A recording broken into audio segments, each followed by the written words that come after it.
Bonjour, bienvenue sur la chaîne.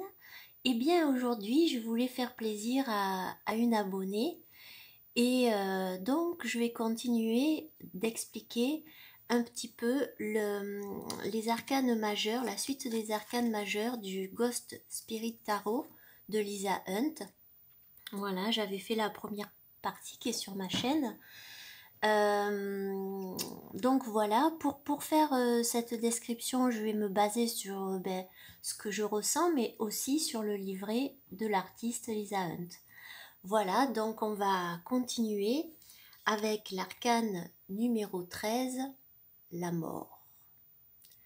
Alors dans cette carte, vous allez voir que on voit ici une orbe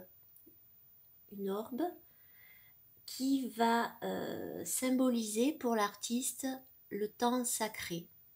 Et ici, on a comme un coucher de soleil pour l'artiste, toujours.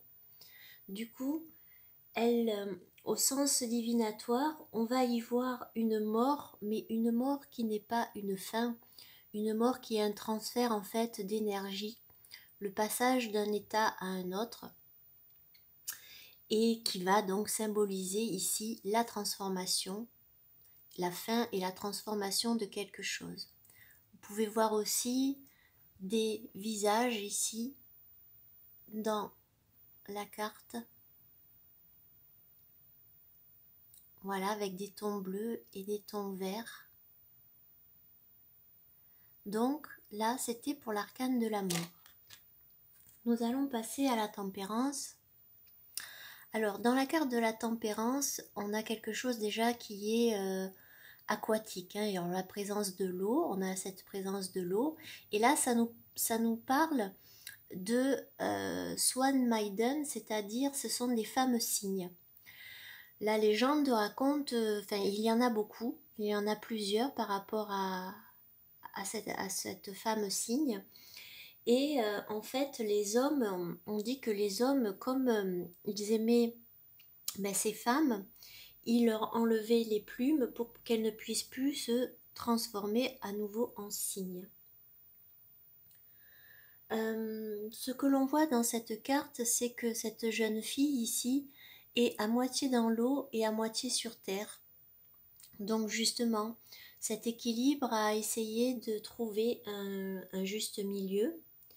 Bien évidemment, la présence de l'eau va aussi avoir un lien avec l'inconscient et la terre avec quelque chose de plus primitif, de plus ancré. On a d'un côté les émotions et d'un côté ce qui est plus matériel. Donc ici, dans cette carte de la tempérance, c'est justement d'arriver à réconcilier ces deux aspects, l'aspect émotionnel et l'aspect, on va dire, plus terre à terre, plus matériel. Voilà. L'arcane de la mort va être représenté ici par Jacob Marley. Alors ça fait référence à l'histoire du Noël de Monsieur Scrooge. C'était un personnage qui était très égoïste, qui ne se préoccupait jamais des autres et qui passait son temps en fait à vouloir juste amasser de l'argent, amasser sa fortune et tout garder pour lui. Donc il ne se souciait de personne. Et le soir de Noël, quand il rentre chez lui, il voit donc Jacob Marley, qui est en fait son associé, qui est mort depuis un moment. Et en fait, il vient le voir avec ses chaînes et avec ses chaînes. Et quelque part, il lui dit, voilà, si tu ne changes pas, tu finiras comme moi à errer comme ça et à être attaché avec mes boulets aux pieds.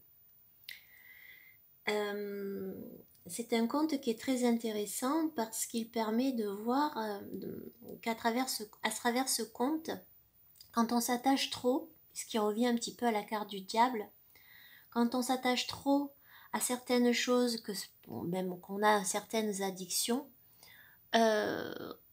eh bien quelque part on est prisonnier. On est prisonnier aussi. Et dans cette carte, c'est ça, c'est que l'aspect matériel ne doit pas être ce qui doit être le plus important. Et pendant cette nuit de Noël, Monsieur Scrooge va avoir la possibilité, avec 3 fantômes, de découvrir ce qu'a été son enfance et ses blessures. Et on voit qu'aussi il a souffert, comme beaucoup. Mais lui, le problème, c'est qu'il a basculé du côté obscur. Et ce voyage dans cette nuit de Noël va lui permettre justement de changer. Donc là, dans cette carte du diable, on voit bien que parfois quand on a des désirs obsessionnels, des addictions, eh bien on est enchaîné. On est enchaîné et ça nous alourdit dans notre élévation. Nous avons la carte 16 qui est la tour. Alors cette tour, ça fait référence à un conte, enfin une histoire. C'est la chute de la maison Usher, c'est Alan Edgar Poe qui l'a écrite. C'est une histoire assez macabre où en fait un ami va rendre visite donc à Roderick Usher et il trouve sa sœur jumelle dans un état de transe. Et Usher pense qu'elle est morte. Alors qu'est-ce qu'ils font? Ils la placent dans un coffre-fort. Sauf qu'à un moment donné, pendant la nuit, ils entendent du bruit, ils vont voir ce qui se passe dans ce coffre. Et en fait, la sœur n'était pas morte. Et cette sœur qui est toute ensanglantée, elle va s'écrouler sur son frère affolé qui meurt sous le poids de sa sœur. Donc, l'artiste ici, Lisa Hunt, a voulu nous représenter par cette tour qui est détruite où l'on voit la présence de visages, même au niveau de la tour, hein, sur les pierres. Elle a voulu nous montrer ce qui représentait l'agitation mentale. Cette agitation mentale que quand un événement brutal arrive, qu'il soit négatif ou positif, et de tout ce que ça peut comporter comme changement soudain. Voilà, donc dans cette carte-là, c'est aussi une carte qui nous dit que l'on va devoir faire face à un événement, bon ou mauvais, parce que pour moi la tour n'est pas juste une carte négative, c'est pas une carte négative, ça dépend de plein de critères, et du coup voilà, il y a un truc d'un coup qui surgit, et comment je vais arriver à gérer les choses. Nous continuons avec l'étoile. Alors ici, c'est Chiwana. Donc c'est des Indiens Pueblo, qui croyaient qu'en fait, qui croient que dans toute forme, toute chose, tout esprit est animé d'une force vitale. Et donc pour eux, quand le défunt quitte la terre, il part dans le monde donc éthéré, et donc ils font des cérémonies où justement ils invoquent l'esprit des nuages ou Chiwana. Donc là on voit bien au niveau des couleurs, il y a quelque chose avec comme des petites étoiles hein, ici. Et du coup, Lisa Hunt dit que les âmes qui tourbillonnent vont relier nos désirs conscients aux rêves inconscients. Donc là, on a cette carte de l'étoile qui va représenter la liberté, aussi l'espoir, quelque chose de positif, une protection aussi.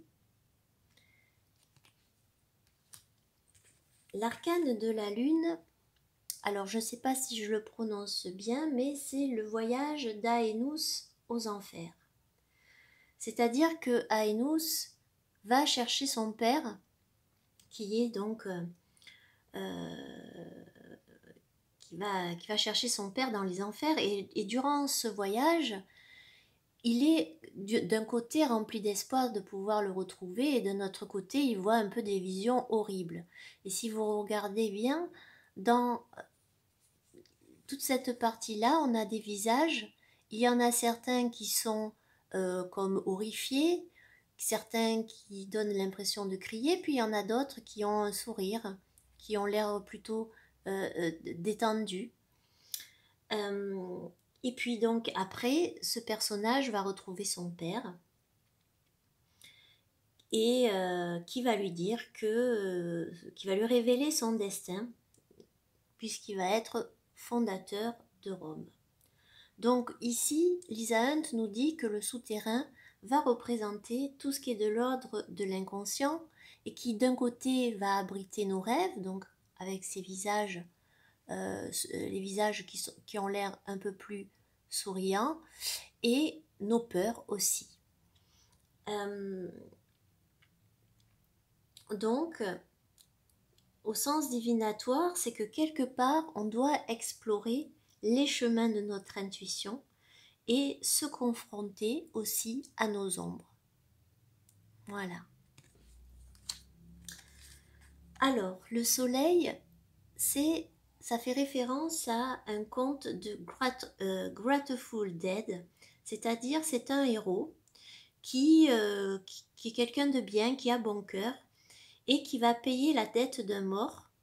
Il va se lier d'amitié avec un étranger qu'il va rencontrer pendant son voyage. Il va l'aider et en fait cet étranger va lui révéler finalement sa véritable identité, c'est-à-dire que c'est la mort. Donc là, on va nous parler dans le soleil de quelque chose qui est de l'ordre du bon karma, c'est-à-dire que ce personnage, par ses bonnes actions, finalement fait cette montée dans la lumière et dans le soleil, où il sera quelque part récompensé de ce qu'il a fait sur Terre. Donc, au niveau divinatoire, on a tout ce qui est de l'ordre de l'abondance, de la joie et aussi des actes qui sont récompensés. La carte du jugement numéro 20 représente la pesée des âmes chez les Égyptiens.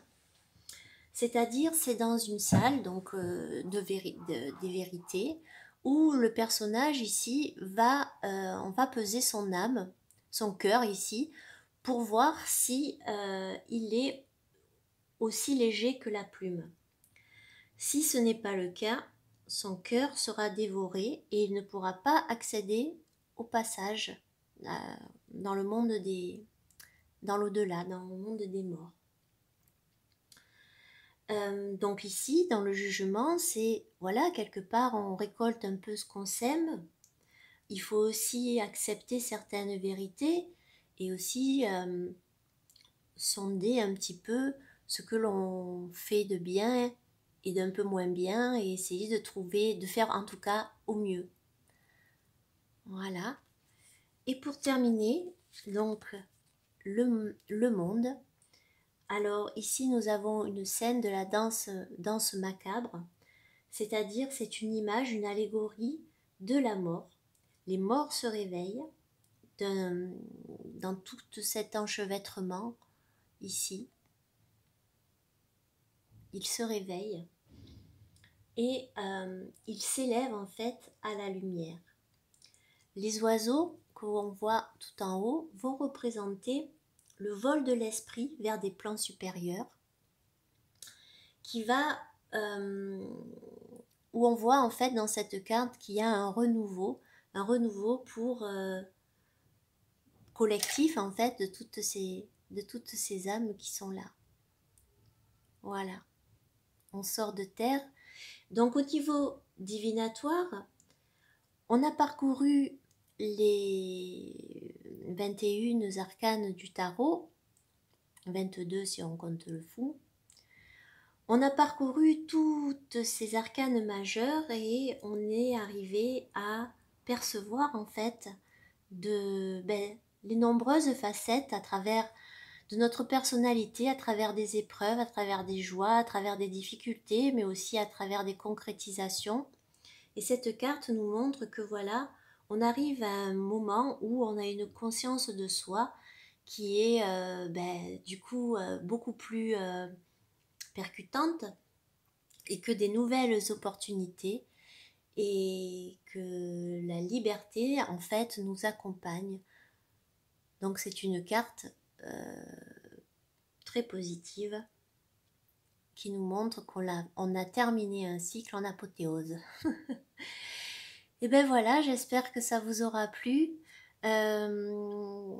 Écoutez, je vous dis à bientôt et peut-être on fera la suite avec les 4 cours. Voilà. Merci, au revoir.